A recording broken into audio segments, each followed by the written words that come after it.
सबसे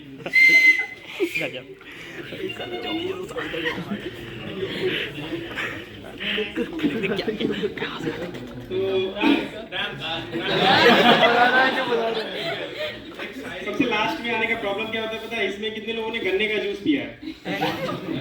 सबने sugar cane juice सबने उसको देखे होगे। शुरू में वो गन्ना डाल के रस निकालता है, तो सारे रस तो ये लोग निकाल लिए, बाद में वो नींबू डाल के फिर रस निकालते हैं। मेरे लिए बहुत चैलेंजिंग है कि अब नींबू डाल के आप लोग डाल बनाना होगा। तो हटा देते हैं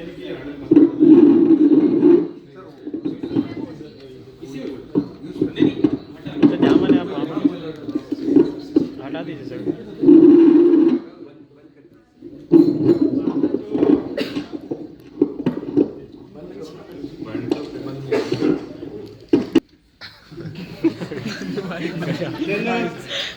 एक बार मेरे खिलाफ नहीं, मेरे साथ जो खड़ा था और लास्ट तक खड़ा रहा, give a big hand for the person who gave me the inspiration, जिसकी वजह से मैंने इतना काम किया। A big hand for Saurabh Tiwari.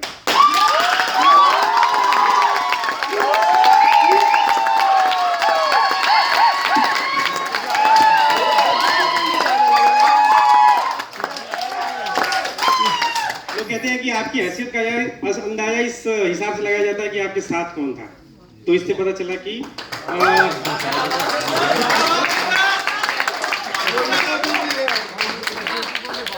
फिर बाद में पता चला कि क्रेडिट सदैव रेखांकित होना चाहिए।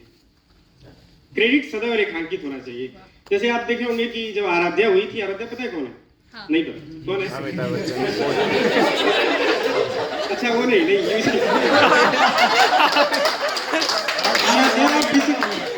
वर्ल्ड की सबसे खूबसूरत lady that is Aishwarya Rai की लड़की है। लोग बताए कि ऐश्वर्या राय माँ बनी है। फिर जब आगे थोड़ा बढ़े, अच्छा माँ बनी है तो अच्छा आराध्या के दादाजी अमिताभ बच्चन है। मतलब पूरे न्यूज लेटर में कहीं भी अभिषेक बच्चन का रिकॉर्ड नहीं है। तो आप जो काम करते हो इसलिए बोलते हैं जरूरी नहीं कि आप हर जगह रेखांकित हो, क्योंकto लोग होठों से लगाए हुए फिरते हैं मुझे। मेरी शोहरत किसी भी अखबार की मोहताज नहीं है।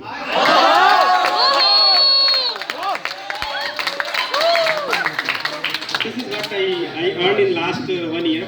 अभी मैं सबसे ज्यादा तो देखना चाहूंगा तत्परता की। जो अभी जनरल सेक्रेटरी का काम आप देखे होंगे, पहले दिन से लेके जिस उत्साह से आए थे वो उत्साह लगातार बना रहा और है। और हमारे टाइम जनरल सेक्रेटरी नहीं था। तो being at the highest position, आपके पास एक चीज होता है ना, जैसे मान लीजिए मैं बताऊं कि यार ये काम कर लो, ये तो मेरे रेंज में नहीं आता। सपोज मैं फाइनेंस सेक्रेटरी को बोला, सपोज मैं एकेडमिक को बोला, तो ये तो मेरे में नहीं आता। When you are saying someone, तो वो अपना एरिया बता देगा, but you can't tell your area because you are the area.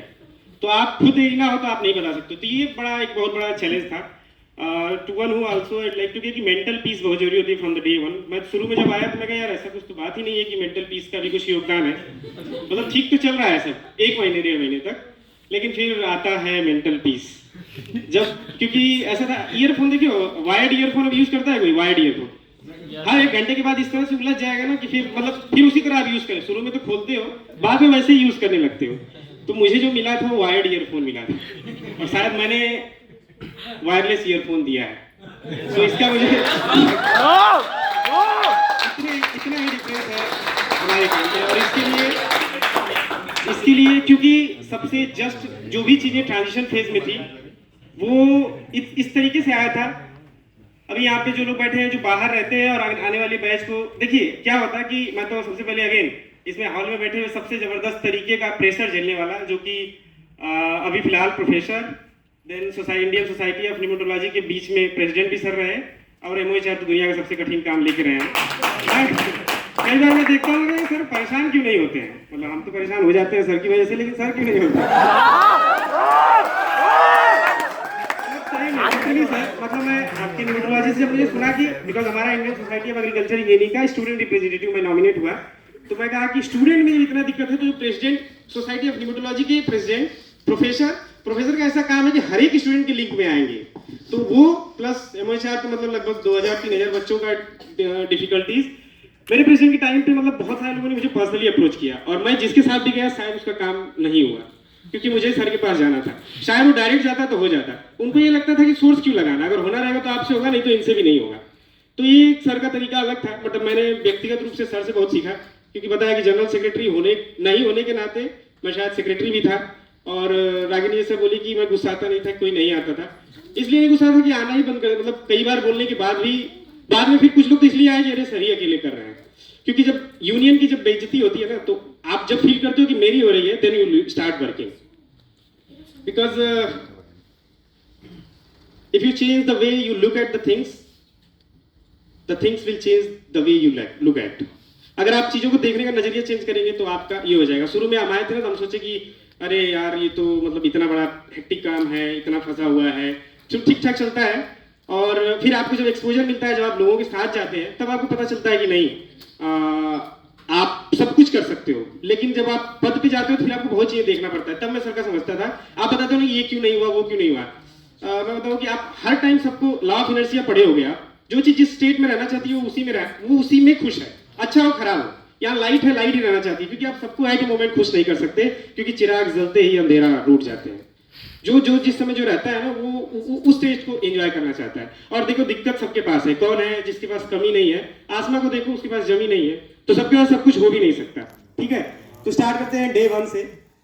हमने तो ऐसा हुआ कि 15 दिसंबर के पहले और जाए, और पहले जाएंगे तो मैं अगर तालियां बजवाने लगूं कि मुझे कितने लोगों ने साथ दिया है, तो शायद रात बीत जाएगी और खत्म नहीं होगा। तो मैं किसी को रूठने नहीं देना चाहता हूँ, from seniors, from juniors, from core, लेकिन yes they are in my heart and they will remain with me as well.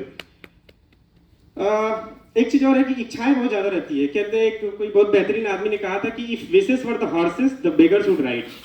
अगर इच्छाएं होने लगती तो फिर तो इच्छाएं पूरा नहीं होती, क्योंकि फिर अपने हिसाब से होने लगता है। सर को बताया कि अगर प्रैक्टिकल चीजें आप लेके जाओ, या if you able to convince, कि सर जैसे बताए थे कि अब डीजे वीजे सब बंद, क्योंकि तुम लोग मानते ही नहीं। मुझे ऑब्जेक्शन नहीं है, लेकिन अगर दिक्कत नहीं होगा, जैसे हम किसी चीज के लिए परमिशन लेके गए तो साइड में देंगे, साइन तो नहीं करते, कहते हैं कि ले लो परमिशन, कोई दिक्कत होगा तो फिर मैं आऊंगा, नहीं तो तुम अपने मन से करते रहो। मतलब if you are able to, if you are capable to hold the things at your own level, तब आपको कोई समस्या, nothing is illegal until you caught except heater and cooler.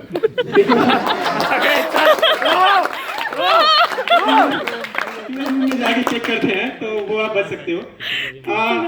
2 बार हमारे टाइम पे डेट आया था, बिकॉज यूजी जस्ट नहीं आई थी उनको, क्योंकि उस समय उनका हॉलीडे चल रहा था। तो फिर जब हमारे टाइम पे हुआ कि डेट एक्सटेंड कर देंगे, कि सम ऑफ द यूजी बैच में क्या कि स्टूडेंट्स ने बोले कि सर हमको अपॉर्चुनिटी नहीं मिला है, तो डेट एक्सटेंड हुआ। फॉर्म तो ले लिए, कई लोगों को बता दिए, पता नहीं था कौन आएगा लास्ट डे तक, till the last day. To be very honest, till the last day I don't know who is my opponent. मुझे लगा था कि मतलब this post is unopposed, so otherwise शायद क्योंकि चीजें जितना स्मूथली चल जाती है ना, मिलजुल के काम हो जाता, शायद प्रेसिडेंट पे अपोजिशन का बात नहीं आता। लेकिन जब आए, फिर किए, फिर पहले दिन से ही, फिर इलेक्शंस में, फिर उसके बाद इलेक्शन के बाद अभी कितना स्मूथली चीजें हुआ। इससे पहले हुआ हिस्ट्री में, शायद किसी ने कहा कि 1969 में पीजीएसएसयू बना, but I don't think this is right sir. I got to know कि 1967 में Paroda sir is the president secretary. हाँ 67 में, 62 का भी सुने हैं, तो शायद उससे पहले होगा, but I don't know the exact year. तो डे 1 से, मतलब पहले दिन से हम स्ट्रगल करना शुरू कर दिए, मिलना शुरू कर दिए। मतलब हमारा इलेक्शन होने के बाद काउंटिंग में 20 दिन लगे, काउंटिंग के बाद वोट लेने में 1 महीना लगा। और लोग कह रहे थे काम क्यों नहीं हो रहा, क्योंकि फिर अगेन आप इलेक्शन माहौल बन गया, मतलब आप जो रनिंग पोजीशन है उसका जिम्मेदारी कम हो जाती है, क्योंकि अगले बार से एक्सपेक्टेशन बढ़ जाती है। लेकिन it's not over until it's over. जब तक खत्म नहीं हो जाता, तब खत्म तो नहीं होता। फिर हमने कहा था कि नहीं, जब तक इस बार कम से कम अच्छे से हो, और इस बार संख्या भी ज्यादा थी, कोई जगह चेंज नहीं हुआ, लोकेशन वगैरह। सर से मैं जाके 3-4 बार बोला कि सर मामला गड़बड़ हो जाएगा, पिछली बार 1.5 महीने लगा, और इस बार यूनियन भी चलानी है तो ज्यादा और लग सकता है। तो बोले कि don't worry, I am there. तो भी मुझे डाउट तो था, लेकिन सर पे तो भरोसा था, लेकिन मुझे डाउट खुद पे था कि पता नहीं सर तो रहेंगे, लेकिन बच्चों को कौन संभाले।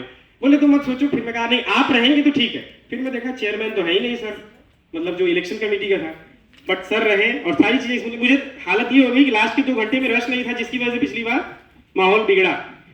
और एक चीज और कि दुनिया की सारी चीजें चेयर पे सॉल्व हो जाती है if you are practical, logical and if you are not baseless. अगर आप बेसलेस बात नहीं करो तो हर चीज सॉल्व होती है। ये लोग भी इसलिए फेंकते हैं कि पता नहीं शायद एक सही जगह चला जाए। अदरवाइज अगर आप प्रैक्टिकल हो, कोई भी चीज आ रही है, if 2 way things will be discuss, तो वो सॉल्व होता है। 1-2 चीजें और बताएंगे अगर यूनियन के बारे में आए ऊपर से शुरू करते हैं, क्योंकि बीच में काफ़ी सारे वाइस प्रेसिडेंट शुरू में बहुत ज़्यादा एक्टिव थी, बीच में उनके हेल्थ इश्यूज आ गए तो वो भी एक्टिव रहे लेकिन पब्लिकली नहीं आए। उनकी इंडायरेक्टली जिम्मेदारी फिर आने लगी क्योंकि हेल्थ इश्यूज उनको आ गए। जनरल सेक्रेटरी क्या बता दिए कि 1 महीने के बाद से फिर वो because of his job he went. उसके नीचे अगर एकेडमिक काउंसिल ऑफ रिप्रेजेंटेटिव में बताया कि 1 महीने के बाद उनको लगा कि if I won't be there तो फिर शायद दिक्कत होगा। फिर उसके बाद से I think he will the person who will remain in with me throughout my life. वो मुझे मतलब जितना सपोर्ट किया उसके लिए मैं कह रहा हूँ, he is always with me. हर समय रात को ही पूछता था, मतलब बीच में तो ऐसा लग गया था कि मतलब अरे कुछ हो ना जाए, मतलब लिटरली आई वाज, क्योंकि कोई चीज को लेके मैं बहुत मतलब सोचता था कि मतलब हो ना जाए, ये ना हो जाए। बहुत ज्यादा किसी चीज को बताया ना, अगर आपको प्यार हो जाएगा तो हाँ दिल टूटेगा, तो टूटने ना पाए इसके लिए आप बहुत मेहनत करने होते हो। So thank you Tarun from the core of my heart. Then Sugamneshwaran, although he is culture secretary, he is the person जिसके में मुझे इंटरफेयर नहीं करना पड़ता था, मुझे उनको समझाना पड़ता कि रुक जाओ भाई, इतना भी नहीं करना है मतलब out of the his hats off to you man. Then literary secretary, she is always behind me, जो हर समय एक सपोर्ट था, जिसने शुरू से लास्ट तक सपोर्ट किया और हर एक चीज में from literary to everything in presidency as well. Thanks to Juhi. Then finance secretary, जो फाइनेंस का काम किए और फाइनेंस के बारे में, हालांकि जो भी चीज़ें थी हमारे टाइम पे ऐसा हो गया कि यूजी की फेलोशिप नहीं आई थी, that was the biggest hurdle, और वो अभी तक पेचीदा है। जब हमने यूजी की फेलोशिप एक साल, वो यही बोलते थे पिछले वालों ने 2 महीने का दिलवाया, आप 1 साल का, आप तो कम से कम 2-3 महीने का दिलवा दो आप भी। फिर हमने ट्राई किया तो फिर आईसीआर फंड से 1 साल का दिलवाया। So that was the first and biggest achievement for us at that time.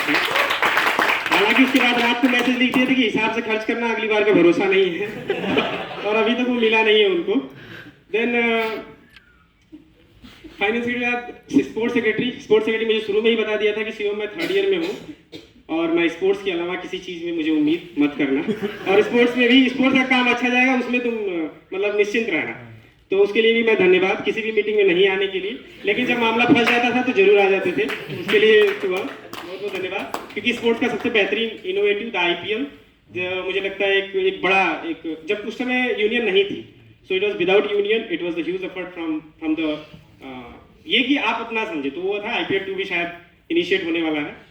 Then class representative में आनंदा, ही वाज अनअपोज्ड, कहते वो बताया था ना कि अगर अनअपोज्ड हो तो आपको थोड़ा माहौल कम बनता है, तो आनंदा की थोड़ा फैमिली इश्यूज थे तो वो ज़्यादा लाइमलाइट में नहीं आ पाया, but yes he was behind. Then international representative Warish sir, he is like next level. ये कई बार सोचते थे कि मतलब मुझे बता क्यों नहीं रहे कि काम करना भी है कि नहीं, क्योंकि इनको लगता था कि कोई चीज़ हो जा रही तब हमें पता चलता था। हमको ये लगता था कि शायद कोई ऐसा लगे कि मतलब सर पे काम आ रहा है या ऐसे, तो हमने लास्ट तक सर को कोई काम नहीं कहा, लेकिन सर खुद से आके हमसे हर चीज़ पूछते थे, किसी चीज़ में जरूरत हो तो आई एम ऑलवेज देयर, और हर एक मीटिंग में सर लगभग पहुंचते थे। सो उसके लिए थैंक यू सर। एक आदमी जिसको मैंने सबसे ज्यादा उत्साहित देखा था इलेक्शन के दौरान, और उसके बाद सबसे अउत्साहित देखा ड्यूरिंग द टेन्योर, सत्यम जिसका शुरू से लास्ट तक एक एग्जाम चलता रहा, और मैंने स्ट्रिक्ट हिदायत दी कि अगर तुम अगली बार यूनियन में आ गए तो मैं तुम्हें दिल से सपोर्ट तो करूंगा, लेकिन चाहूंगा नहीं कि तुम आओ, क्योंकि तुम दूसरे के लिए बहुत अच्छे हो, खुद के लिए शायद तुम काम ना करो, क्योंकि तुम्हारे जॉब जरूरी है तुमसे। लेकिन वो ऐसा था कि 1-2 काम ऐसे दिया था, उसमें आंख बंद करके भरोसा इसलिए था कि जो भी देता था उसको शुरू से अंत तक करके हर एक चीज का अपडेट देता था, तो जितना करता था उतना ढंग से, नहीं करता था फिर मतलब ये बताता कि होते हैं लीपअप होती,